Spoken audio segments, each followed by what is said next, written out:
अस्सलाम वालेकुम viewers. Lead developer की जानिब से आपकी खिदमत में हाज़िर हूँ। जैसा कि आप जानते हैं कि हम ऑनलाइन पार्किंग बुकिंग सिस्टम का प्रोजेक्ट बना रहे हैं ASP.NET में, और ये आज हमारा उसका 10वां लेक्चर है। तो अभी तक हमने रजिस्ट्रेशन पेज, लॉगिन पेज हमने तकरीबन मुकम्मल कर लिया है। तो आज का लेक्चर हम ये करेंगे कि हम उसमें कुछ और थोड़ा बहुत काम करना है हमने इन दोनों पेजेस पे, तो वो काम हम करेंगे। तो उसके लिए जैसा कि आप देखते हैं कि पिछले लेक्चर में मैंने ये तमाम कोड लिखा था मुकम्मल। ये लॉगिन की वैलिडेशन मैंने की थी लॉगिन पेज की। तो इसमें ये यूज़र नेम बिट जब हाई हो जाती है तो उसमें क्या करता है, इसका मतलब ये है कि यूज़र की ऑथेंटिकेशन मुकम्मल हो गई है, उसने यूज़र नेम और पासवर्ड ठीक लिखा है।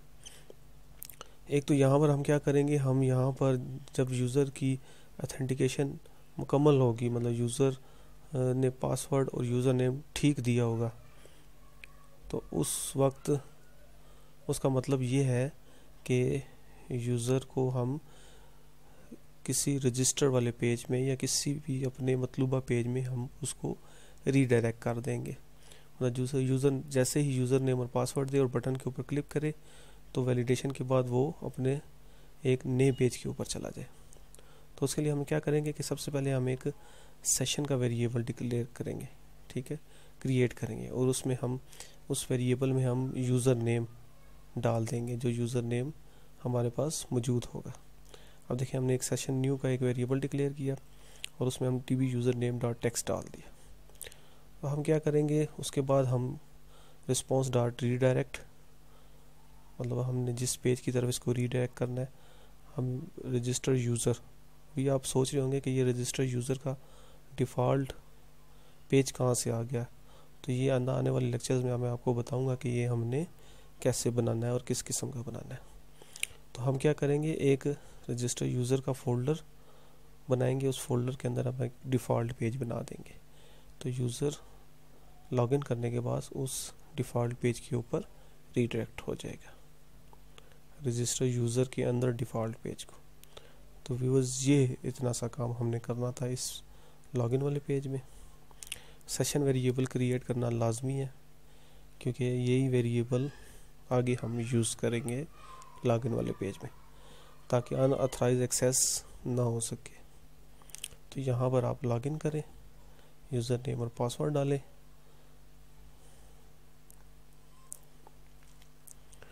जैसे ही आप यूज़र नेम और पासवर्ड डालेंगे, लॉगिन का बटन क्लिक करेंगे, तो सिस्टम क्या करेगा, आपको वैलिडेशन करने के बाद, तो ये देखें उसने रजिस्टर यूज़र के फोल्डर के अंदर एक डिफ़ॉल्ट पेज है, उस पर ले गया। इस पेज पे अभी हमने कुछ नहीं बनाया। ये पेज कैसे बनाना है ये भी आगे जाके आपको मैं बताऊंगा कि इस पेज पे हमने क्या करना है। ये एक काम तो हमने डिफ़ॉल्ट पेज पे कर लिया। अब इसके अलावा अब हम काम करेंगे रजिस्टर पेज के ऊपर। जो रजिस्ट्रेशन पेज हमने बनाया था पिछले लेक्चरों में, उसके ऊपर हम थोड़ा सा काम करेंगे।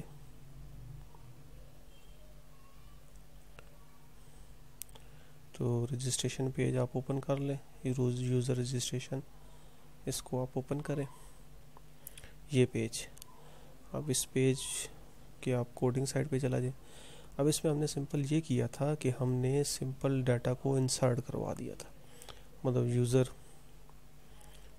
डाटा टाइप करता है और टाइप करने के बाद बटन क्लिक करता है तो उसका अकाउंट रजिस्टर हो जाता है। लेकिन इसमें हमने अभी तक वैलिडेशन नहीं लगाई।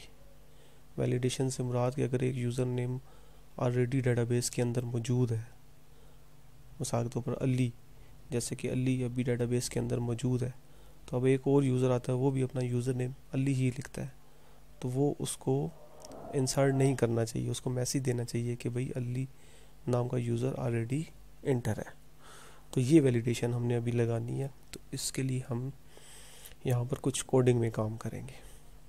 अभी ये जो कोड आपको नज़र आ रहा है, ये सिंपल बटन 1 क्लिक के इवेंट के ऊपर हमने डाला हुआ है कि वो डाटा को सिंपल इंसर्ट कर देता है।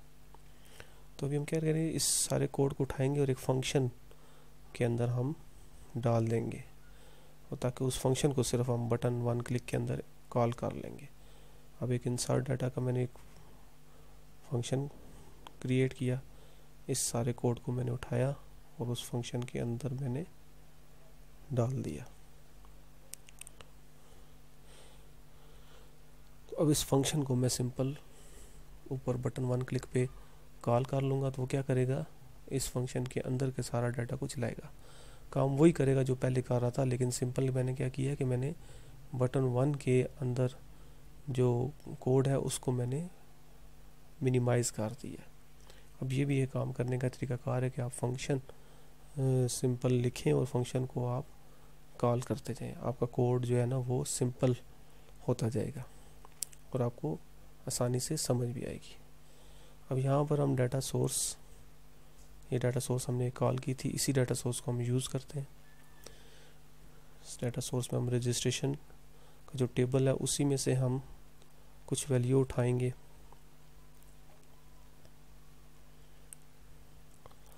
अब डाटा सोर्स हम क्यों कॉल कर रहे हैं, क्योंकि डाटा सोर्स के ज़रिए हम डाटा उठाएंगे क्यूरी के ज़रिए और उसको फिर कोडिंग में हम चेक करेंगे। अब हमें डाटा क्या क्या ज़रूरत है, हमें सिंपल किस किस डाटा को वैलिडेट करना है, तो यूज़र नेम को हमने करना है और उसके अलावा हमने ईमेल और फ़ोन नंबर को भी हम कर लेते हैं वैलिडेट कि भाई यूज़र नंबर डुप्लिकेट ना हो, ईमेल भी डुप्लिकेट ना हो। क्यूरी को टेस्ट करें, अब देखें ये तीनों डाटा हमारे पास आ गया, यूज़र नंबर, यूज़र नेम हमारे पास पहले नंबर पे, ईमेल दूसरे और फ़ोन नंबर तीसरे नंबर पे आ गया। अब देखते हैं कि हम इन तीनों डाटा रिकॉर्ड को हम वैलिडेट कैसे करते हैं ताकि कोई भी नया यूज़र आए तो वो ये तीनों रिकॉर्ड दोबारा ना डाल सके। डाटा सोर्स के आप नाम को भी चेंज कर लें क्योंकि यही डाटा सोर्स का जो नाम है वो हमने आगे जाके कोडिंग में यूज़ करना है, DS यूज़र डाटा के नाम से।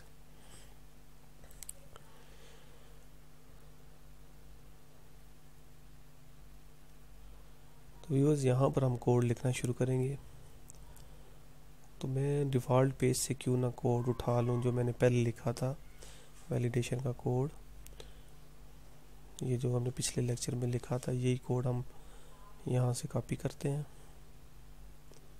ये कोड मैंने आपको समझाया है पिछले लेक्चर में, अगर आपको नहीं पता तो आप इससे पिछला लेक्चर सुने, आपको समझ आ जाएगी कोड क्या काम कर रहा है। देखिए इसमें हमने क्या किया, सिंपल हम उस डाटा सोर्स में से डाटा उठा रहे हैं।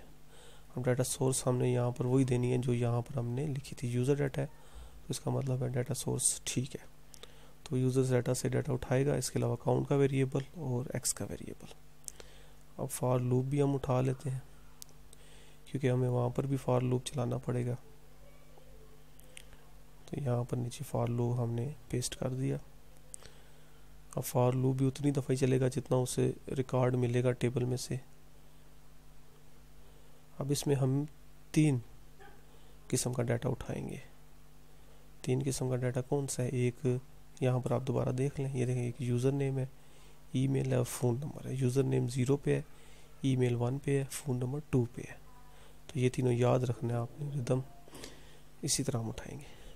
तो यूज़र नेम हमारे पास 0 पे आ गया और उसके बाद हमारे पास आ गया ईमेल, ईमेल हमारे पास 1 पे आ गया और तीसरा हम एक वेरिएबल डिक्लेयर करेंगे फ़ोन नंबर का, ईमेल एड्रेस। तीसरा हम वेरिएबल डिक्लेयर कर लेंगे फ़ोन नंबर का और उसकी वैल्यू हम उठाएंगे तीसरी पोजीशन से, ठीक है ना, रो 3 से।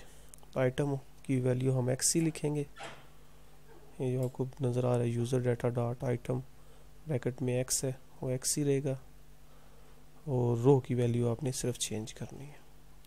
रो की वैल्यू हम कर देंगे 2 से मुराद है कि तीसरी पोजीशन से वो डाटा उठाएगा फ़ोन नंबर। ये तीनों डाटा हमारे पास आ गया। अब इसको हम यहाँ पर अब फिर दोबारा देख लें कि डाटा किस पोजीशन में है, ठीक है, ठीक। अब हम इन तीनों डाटा को कंपेयर करेंगे अपने टेक्स्ट बॉक्स के डाटा के साथ जहाँ से यूज़र डाटा इंसर्ट कर रहा है, नया डाटा डाल रहा है। तो वहाँ पर हम जाकर इसको कंपेयर करेंगे एक एक करके। तब देखें यहाँ पर हमारे पास इफ़ कंडीशन लगी हुई है तो इसी इफ़ कंडीशन को हम यूज़ करेंगे।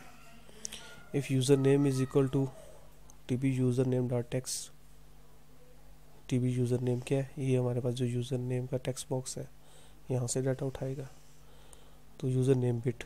अब हम यहाँ पर एक वेरिएबल हम बिट का भी डिक्लेयर कर दें। हम बिट का पिछले लेक्चर में मैंने आपको बताया था कि इसका क्या मकसद है, ठीक है। इसको हम as a flag variable use करते हैं, जिसकी मदद से हमें पता चल जाता है कि भाई ये वाली वैल्यू हमारे पास बिट हाई होगी या ज़ीरो होगी है।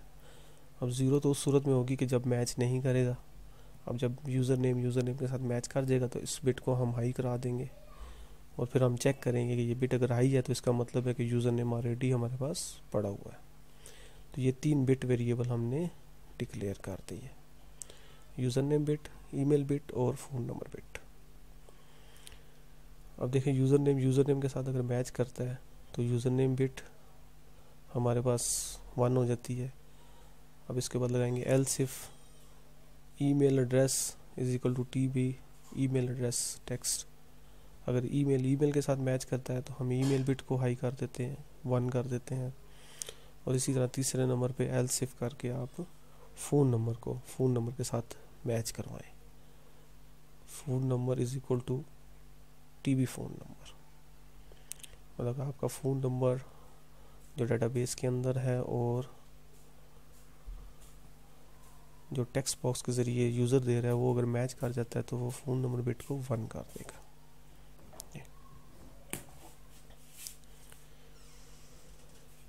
अब इसके बाद हम क्या करेंगे, फॉर लूप से बाहर हम ये करेंगे कि हम तीनों बिट को एक एक करके चेक करेंगे और उसके मुताबिक हम मैसेज डिस्प्ले करवाएंगे, एरर मैसेज डिस्प्ले करवाएंगे। अगर हमारे पास तीनों में से कोई एक भी एरर मैसेज आएगा तो वो डिस्प्ले करा देंगे। अगर तीनों एरर मैसेज नहीं आएगा तो फिर हम उस यूज़र को रजिस्टर कर लेंगे।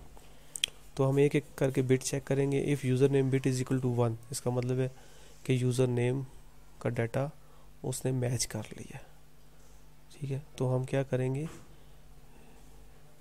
यहाँ पर एक लेबल डाल लेते हैं जिसमें हम मैसेज डिस्प्ले करवाएं। प्रॉपर्टीज़ में हम गए, इसको हमने दे दिया लेबल एरर, मतलब इस लेबल में हम शो करवाएंगे एरर, जो भी एरर होगा। If user name bit is equal to 1, तो फिर क्या करेंगे, हम इस एरर लेबल में हम मैसेज डिस्प्ले करवा देंगे यूज़र नेम ऑलरेडी एग्जिस्ट।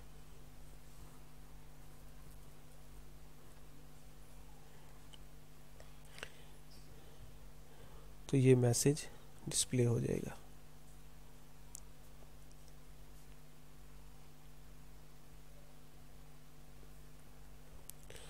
उसके बाद इसके हम फोर कलर को, इस लेबल का फोर कलर है उसको रेड कर देंगे, तो ये हमें रेड में मैसेज शो होगा।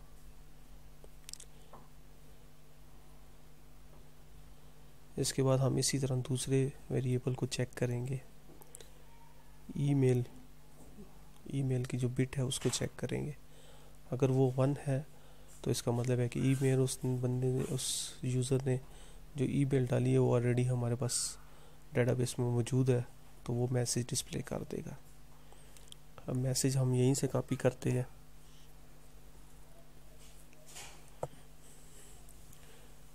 यहाँ पर सिंपल हम मैसेज चेंज कर देते हैं कि ईमेल ऑलरेडी एग्जिस्ट। अगर स्पेलिंग मिस्टेक है तो स्पेलिंग आप ठीक कर सकते हैं। स्पेलिंग मेरे गलत भी हो सकते हैं, ज़रूरी नहीं कि मैं स्पेलिंग ठीक लिखूं।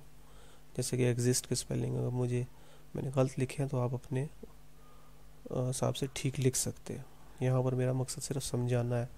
अब इसी तरह हम तीसरी बिट फ़ोन नंबर की चेक करेंगे, तो अगर उसे वो 1 मिलती है तो वो क्या करेगा, फ़ोन नंबर। ये एल्स इफ लगाना ज़रूरी है। अब चौथे नंबर पे हम फाइनल एक एल्स ले लेंगे कि ऊपर वाले तीनों इफ़ कंडीशंस फॉल्स है, इसका मतलब है कि ऊपर तीनों में से उसे कोई एरर नहीं मिला, तो वो क्या करेगा, वो सिंपल डाटा को इंसर्ट करवा देगा। जो डाटा है जो इंसर्ट डाटा का हमने नीचे फंक्शन बनाया हुआ है उसको कॉल कर लेंगे। ऊपर तीनों कंडीशन में वो इंसर्ट डाटा नहीं करेगा, लेकिन जब ऊपर तीनों वाली कंडीशन फॉल्स होंगी तो वो डाटा इंसर्ट कर देगा। इसका मतलब है कि ऊपर तीनों कंडीशंस ठीक है, वैलिडेशन मुकम्मल हो गई, यूज़र नेम भी मैच नहीं कर रहा, तो वो डाटा को इंसर्ट करवा देगा।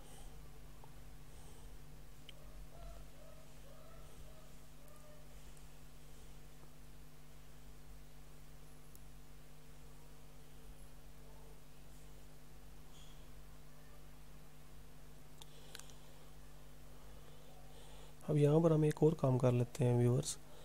जैसे ही वो डाटा इंसर्ट कर ले, इंसर्ट करने के बाद क्यूरी एग्जीक्यूट करने के बाद उसे क्या करते हैं कि हम डिफ़ॉल्ट पेज पे, डिफ़ॉल्ट जो यूज़र रजिस्टर डाटा का डिफ़ॉल्ट पेज है उसमें हम उसको रीडायरेक्ट करवा देते हैं। अब जाए इसके कि वो दोबारा लॉगिन करे जाए, अब उसने रजिस्टर हो गया तो वो डायरेक्ट रजिस्टर यूज़र वाले पेज पे जो है ना वो रीडायरेक्ट हो जाएगा। अब यहाँ पर हम तमाम वैलिडेशन चेक करते हैं। अब देखिए अली नाम का ऑलरेडी मैंने यूज़र बनाया हुआ था। अब मैं चेक करता हूँ कि ये वैलिडेशन मेरी काम करती है कि नहीं करती।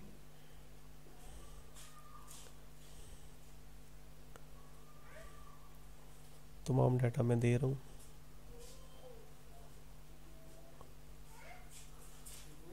अब देखें ये उसने वैलिडेशन काम किया, यूज़र नेम ऑलरेडी एग्जिस्ट। इसका मतलब ये बिल्कुल ठीक है कि यूज़र नेम ऑलरेडी हमारे पास मौजूद है।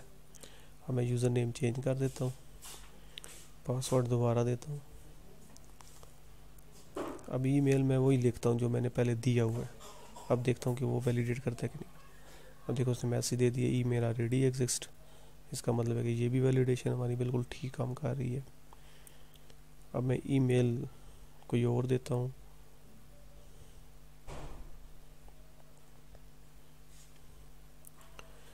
अब फ़ोन नंबर, देखिए फ़ोन नंबर उसने कहा कि ऑलरेडी एग्जिस्ट है, तो अब मैं क्या करूँगा, फ़ोन नंबर भी चेंज कर दूँगा। तो अब उस तीनों वैलिडेशन जब मुकम्मल हो जाएंगी तो वो क्या करेगा, नया यूज़र क्रिएट कर देगा और हमें रजिस्टर वाले डिफ़ॉल्ट पेज में ले जाएगा। ये देखें ये रजिस्टर वाले डिफ़ॉल्ट पेज में हमें ले गया और यहाँ पर हम चेक करते हैं यूज़र बना कि नहीं बना। ये यूज़र हमारा नया बन गया। तो व्यूअर्स इस तरह हमने इस लेक्चर में ये देखा कि हमने वैलिडेशन कैसे की रजिस्ट्रेशन पेज की, और लॉगिन पेज की भी हमने वैलिडेशन पहले मुकम्मल कर ली थी। तो नेक्स्ट लेक्चर में हम इंशाल्लाह देखेंगे कि हमने रजिस्टर यूज़र के, जब यूज़र रजिस्टर हो जाता है तो उससे आगे उसने क्या काम करना है, उसके आगे के पेज हम नेक्स्ट लेक्चर में बनाएंगे। तो व्यूअर्स जब अभी तक अगर आपने मेरा चैनल सब्सक्राइब नहीं किया तो लाजमी सब्सक्राइब करें और अपने दोस्तों को भी बताएं ताकि वो यहाँ पर लर्निंग हासिल कर सकें। अगर इसके अलावा भी अगर आपको कोई मुश्किलात आती या कुछ चीज़ समझ नहीं आती तो वो आप मुझसे पूछ सकते हैं। Thank you viewers for watching the videos.